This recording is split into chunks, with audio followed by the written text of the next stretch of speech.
గణేశాయ నమః, సరస్వత్యై నమః, శ్రీగురుభ్యో నమః. హరి ఓం. జ్ఞానప్రదీపిక ఛానల్ని వీక్షిస్తున్న యూట్యూబ్ ప్రేక్షకులందరికీ జ్ఞానప్రదీపిక ఛానల్ తరఫున పాతూరి జ్ఞానేశ్వర శర్మ హృదయపూర్వక నమస్సుమాంజలు. మార్గశిర మాసం తర్వాత వచ్చే మాసం పుష్యమాసము. మాసాలకి ఆ పేర్లు ఎలా వస్తున్నాయి? పౌర్ణమి నాడు ఏ నక్షత్రం ఉంటే ఆ మాసాన్నంతా ఆ నక్షత్రం పేరుతో పిలుస్తారు.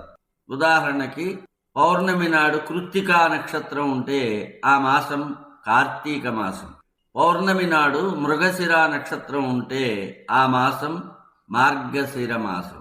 అదేవిధంగా పౌర్ణమి నాడు పుష్యమి నక్షత్రం ఉంటే ఆ మాసం అంతా పుష్యమాసము అని పిలువబడదు. పుష్యమాసము లక్ష్మీనారాయణాత్మకమైన మాసం. అంటే పుష్యమాసానికి లక్ష్మీనారాయణులు నియామక దేవతలు. పుష్య నక్షత్రానికి అధిష్టాన దేవత బృహస్పతి. అంటే అధిష్టాన గ్రహము బృహస్పతి గ్రహం. దాన్నే గురుగ్రహము అని అంటాం. పుష్యమి నక్షత్రం శనిగ్రహానికి సంబంధించిన నక్షత్రం. ముఖ్యంగా శనేశ్వరుని అనుగ్రహానికి, శనేశ్వరునికి సంబంధించిన పూజలు, స్తోత్రాలు, ఉపాసనలు చేస్తే శనిగ్రహానికి సంబంధించిన దోషాలన్నీ తొలగిపోతాయి. 2025 డిసెంబర్ 20వ తేదీ శనివారం నుండి 2026 జనవరి 18వ తేదీ ఆదివారం వరకు పుష్యమాసం ఉంటుంది. పుష్యమాసంలో వచ్చేటువంటి ముఖ్యమైన పర్వదినాలను గురించి తెలుసుకుందాం. 2025 డిసెంబర్ 22వ తేదీ సోమవారం పుష్య శుద్ధ విధియ ఆరోగ్య వ్రతం అని చేస్తారు. ఇది చంద్రునికి సంబంధించిన వ్రతం. చంద్రమా మనసో జాతః. మనస్సునకి అధిష్టాన దేవత చంద్రుడు. మనస్సు శాంతంగా ఆనందంగా ఉంటే ఏ విధమైన అనారోగ్యాలు ఉండవు. కాబట్టి ఆ రోజు ముఖ్యంగా చంద్రునికి సంబంధించిన ఉపాసన చేస్తే ఆరోగ్యంగా ఉంటారని శాస్త్రవచనం. 2025 డిసెంబర్ 26వ తేదీ శుక్రవారం పుష్య శుద్ధ షష్ఠి. దీనిని కుమార షష్ఠి అని పిలుస్తారు. రోజున కుమారస్వామిని పూజించటం అన్ని అభీష్టాలను నెరవేరుస్తుందని ధర్మశాస్త్ర వచనం. కుమారస్వామిని షోడశ ఉపచారాలతో పూజించాలి. 2025 డిసెంబర్ 27వ తేదీ శనివారం పుష్య శుద్ధ సప్తమి. దీనిని మార్తాండ సప్తమి అంటారు. ఈరోజు విశేషంగా సూర్యుని ఆరాధించాలి. ఈరోజు సూర్య భగవానునికై చేసే అర్చనము, జపతపాదులు అభీష్ట సిద్ధులను నెరవేరుస్తాయి. ప్రత్యేకంగా ఎర్రని పువ్వులతో, ఎర్రని అక్షతలతో సూర్యుణ్ణి అర్చించి అర్ఘ్యములను ఇవ్వటం వలన ఆరోగ్యం చేకూరుతుంది. 2025 డిసెంబర్ 30వ తేదీ మంగళవారం పుష్య శుద్ధ ఏకాదశి.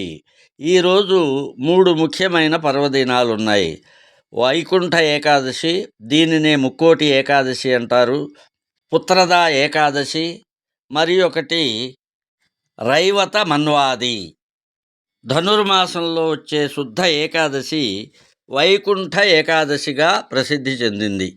తొలి ఏకాదశిగా పిలువబడే ఆషాఢశుద్ధ ఏకాదశి నాడు పాలసముద్రంలో శయనించి యోగ నిద్రలో గడిపిన శ్రీ మహావిష్ణువు కార్తీక శుద్ధ ఏకాదశి నాడు యోగ నిద్ర నుండి మేల్కొని ఈ ఏకాదశి నాడు సర్వ అలంకారాలతో శ్రీదేవి భూదేవిలతో కూడి గరుడ వాహనారూఢుడై వైకుంఠానికి వచ్చేయగా వైకుంఠపు ఉత్తర ద్వారం వద్ద దేవతలందరూ శ్రీ మహావిష్ణువుని సేవించిన ఈ ఏకాదశి వైకుంఠ ఏకాదశి అయిందని పురాణాలు చెబుతున్నాయి.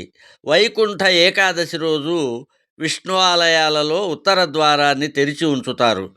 ఈనాడు తెల్లవారుజామునే ఉత్తర ద్వారం గుండా వెళ్ళి స్వామివారిని దర్శించుకుంటే మోక్షం లభిస్తుందని చెబుతారు. అందుకే ఈ ఉత్తర ద్వారాన్ని వైకుంఠ ద్వారంగా పిలుస్తారు.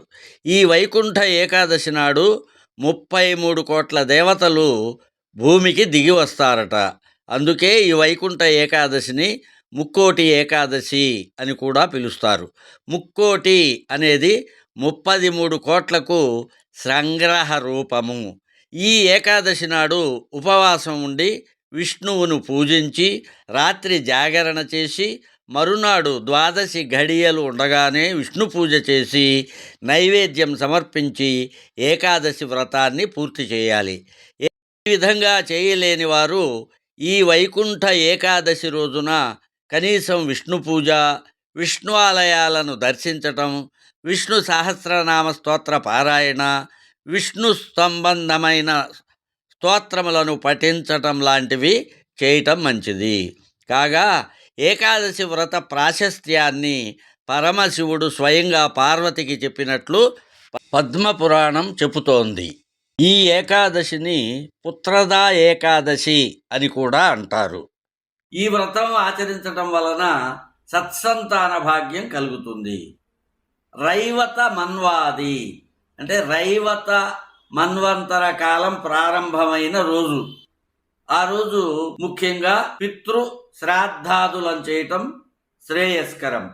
2025 డిసెంబర్ 31వ తేదీ బుధవారం పుష్య శుద్ధ ద్వాదశి, శ్రీకూర్మ ద్వాదశి. దృక్ సిద్ధాంతం ప్రకారం శ్రీ మహావిష్ణువు కూర్మముగా అవతరించినటువంటి రోజు.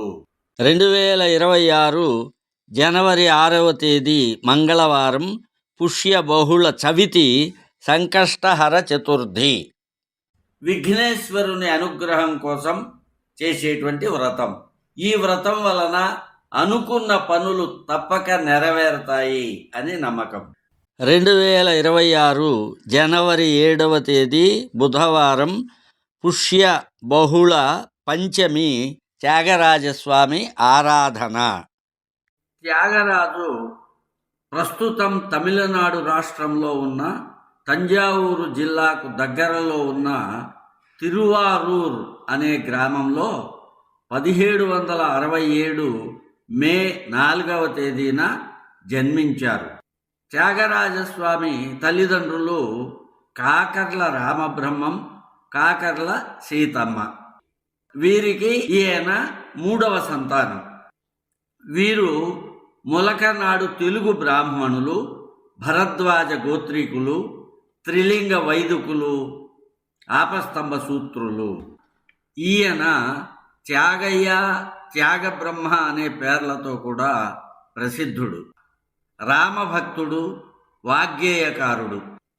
వీరు శొంఠి వెంకటరమణయ్య దగ్గర సంగీత విద్యను అభ్యసించారు.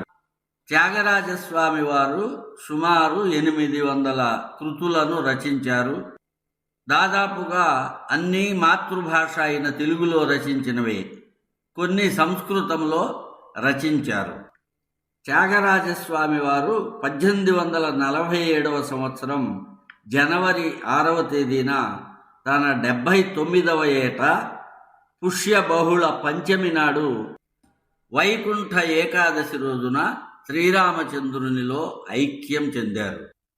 ఈ సంగీత నిధికి నివాళిగా ప్రతి సంవత్సరం పుష్య బహుళ పంచమి నాడు తిరువయ్యూరులో అతను సమాధి చెందిన త్యాగరాజ మహోత్సవ సభయందు ఆరాధనోత్సవములు నిర్వహిస్తారు. 2026 జనవరి 10వ తేదీ శనివారం పుష్య బహుళ సప్తమి, వివేకానంద జయంతి. తేదీల ప్రకారం వివేకానంద జయంతి జనవరి 12. తిథుల ప్రకారం పుష్య బహుళ సప్తమి. వివేకానంద స్వామి అసలు పేరు నరేంద్రనాథ్ దత్తా.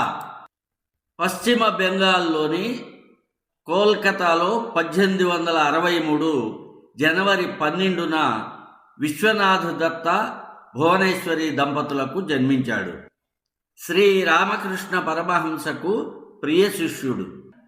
భారతదేశాన్ని ప్రేమించి భారతదేశం మళ్ళీ తన ప్రాచీన ఔన్నత్యాన్ని పొందాలని ఆశించిన వారిలో ముఖ్యులు స్వామి వివేకానంద. అతని వాగ్ధాటికి ముగ్ధులైన అమెరికా ప్రజానీకం వివేకానందకు బ్రహ్మరథం పట్టింది. ఎంతోమంది అతనికి శిష్యులయ్యారు. పాశ్చాత్య దేశాలలోకి అడుగుపెట్టిన మొదటి హిందూ సన్యాసి స్వామి వివేకానంద. రామకృష్ణ పరమహంసకు శిష్యుడై సన్యాసాశ్రమాన్ని స్వీకరించిన తరువాత నరేంద్రుడు వివేకానందుడుగా మారాడు. భారతదేశం తిరిగి వచ్చి రామకృష్ణ మఠాన్ని స్థాపించి దీని ద్వారా భారత యువతకు దిశానిర్దేశం చేశాడు. 1902 సంవత్సరం జూలై 4వ తేదీన 39వ ఏట స్వామి వివేకానంద మరణించాడు. వివేకానంద స్వామి సేవలకు గుర్తింపుగా 1984లో భారత ప్రభుత్వం ఆయన జన్మదినాన్ని జాతీయ యువజన దినోత్సవంగా ప్రకటించింది. స్వామి వివేకానంద రాజయోగం, కర్మయోగం, భక్తియోగం, జ్ఞానయోగం అనే ప్రముఖమైన గ్రంథాలను రచించారు. ఈయన ప్రముఖ శిష్యులు స్వామి అశోకానంద, స్వామి విరజానంద, స్వామి పరమానంద, ఆలసింగ పెరుమాళ్, స్వామి అభయానంద, సోదరి నివేదిత, స్వామి సదానంద. 2026 జనవరి 14వ తేదీ బుధవారం పుష్య బహుళ ఏకాదశి భోగి పండుగ. భోగి అంటే భోగము, తొలినాడు అని అర్థం. గోదాదేవి శ్రీరంగనాథుణ్ణి భర్తగా పొందాలని నిర్ణయించుకుంది. అందుకోసం ధనుర్మాసం మొదటి రోజు నుండి పుష్యమాసం భోగి రోజు వరకు సౌఖ్యాలను, భోగాలను అన్నిటినీ వదిలిపెట్టి కఠోరమైన నియమాలతో, నిష్ఠతో శ్రీరంగనాథుణ్ణి ఆరాధించింది. అది ఒక తపస్సు. ఆ తపస్సు ఫలితంగా భోగి నాడు శ్రీరంగనాథుడు గోదాదేవిని పరిణయమాడాడు. కఠిన నియమాలతో గోదాదేవి చేసిన తపస్సుకు ఫలితంగా కళ్యాణ వైభోగాన్ని పొందినటువంటి ఈరోజు భోగి అని పిలువబడింది. ఈరోజు గోదా కళ్యాణాన్ని చేస్తారు. భోగి పండగ నాడు మరొక ప్రత్యేకత భోగి మంటలు. భోగి పండగ నాడు ఇంద్రుణ్ణి ఆరాధిస్తారు. మనం వేసే భోగి మంటలు ఇంద్రునికి ఇచ్చే హారతులు అని పెద్దలు చెబుతూ ఉంటారు. భోగి నాడు తలంటు స్నానం చేయాలి. ధనుర్మాసంలో నెల రోజులు పెట్టిన ఆవు పేడతో చేసిన గొబ్బెమ్మలను పిడకలుగా చేసి ఎండబెట్టి వాటితో భోగి మంటలు వేస్తారు. ఈ భోగి మంటలు అరిష్ట శక్తులను నశింపజేస్తాయని, ఐశ్వర్య సిద్ధిని కలుగు చేస్తాయని నమ్మకం. భోగి నాడు చిన్నపిల్లలకు భోగి పండ్లు పోయటం మన సాంప్రదాయం. 2026 జనవరి 15వ తేదీ గురువారం పుష్య బహుళ ద్వాదశి మకర సంక్రాంతి. దీనినే మకర సంక్రమణం అని, సంక్రాంతి పండుగ అని పిలుస్తాం. ఈ రోజు నుంచే ఉత్తరాయణ పుణ్యకాలం కూడా ప్రారంభం అవుతుంది. ఈ రోజున సూర్యుడు మకర రాశిలో ప్రవేశిస్తాడు. సంవత్సరంలో 12 సంక్రాంతులు ఉంటాయి. వీటిలో మకర సంక్రాంతికి చాలా ప్రాముఖ్యత ఉంది. సూర్యుడు ప్రతి నెలలోనూ ఒక రాశి నుండి మరొక రాశిలోకి మారుతూ ఉంటాడు. దీనికే సంక్రమణం అని పేరు. సూర్యుడు ధనుస్సు రాశి నుండి మకర రాశిలోకి ప్రవేశించడాన్నే మకర సంక్రమణం అని అంటారు. సంవత్సరంలో 12 సంక్రాంతులు వస్తాయి. ఈ 12 సంక్రాంతులలో మిగిలిన సంక్రాంతులకు లేని పవిత్రత మకర సంక్రాంతికి ఉన్నది. ఆ రోజున ఉత్తరాయణ పుణ్యకాలం ప్రారంభమవుతుంది. ఉత్తరాయణం అంటే ఉత్తర అయనము. అయనము అంటే ప్రయాణించటం.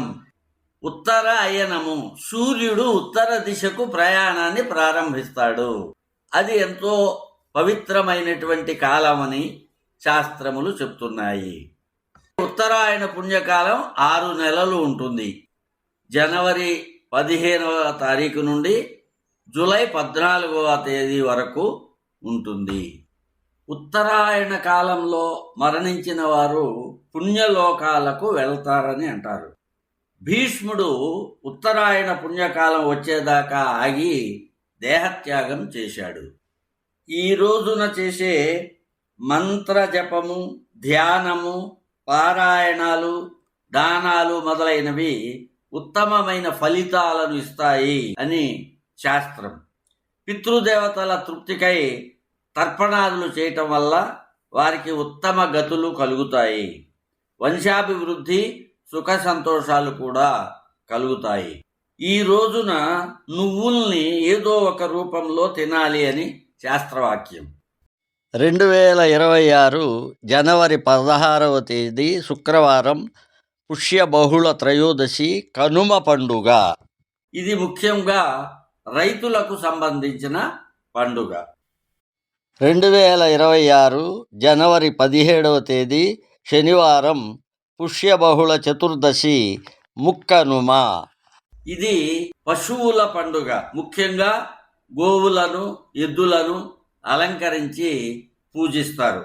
ఈ రోజున సావిత్రి గౌరీ వ్రతాన్ని కూడా చేస్తారు. 2026 జనవరి 14వ తేదీ బుధవారం, పుష్య బహుళ ఏకాదశి. దీనిని సఫల ఏకాదశి అని కూడా అంటారు. దీనిని షట్తిల ఏకాదశి అని కూడా అంటారు. ఈ సఫల ఏకాదశి వ్రతానికి అధిష్టాన దైవము నారాయణుడు. ఈ రోజున ఉపవాసము, శ్రీ మహావిష్ణువు యొక్క ఆరాధన చేయటం శ్రేయస్కరం. 2026 జనవరి 17వ తేదీ శనివారం, పుష్య బహుళ చతుర్దశి, మాస శివరాత్రి. రోజున శివారాధన చేస్తే మంచిది. రుద్రాభిషేకం, శివస్తోత్రములు, శివ సహస్రనామ స్తోత్రముల పారాయణ చేయాలి. 2026 జనవరి 18వ తేదీ ఆదివారం, పుష్య అమావాస్య. దీనిని చొల్లంగి అమావాస్య, మౌని అమావాస్య అని కూడా అంటారు. ఈరోజు పితృతర్పణాలు, నదీ స్నానాలు చేయటం, మౌనవ్రతం పాటించటం పుణ్యప్రదం. ఇవి పుష్యమాసములోని ముఖ్యమైన పర్వదినాలు.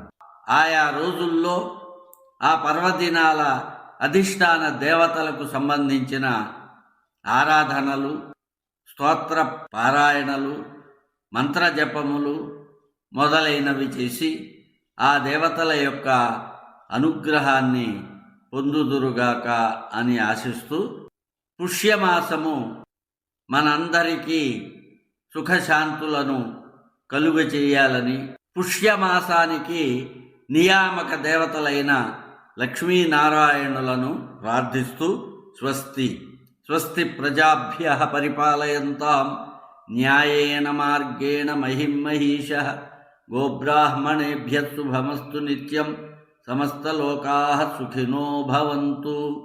ఓం శాంతి శాంతి శాంతి.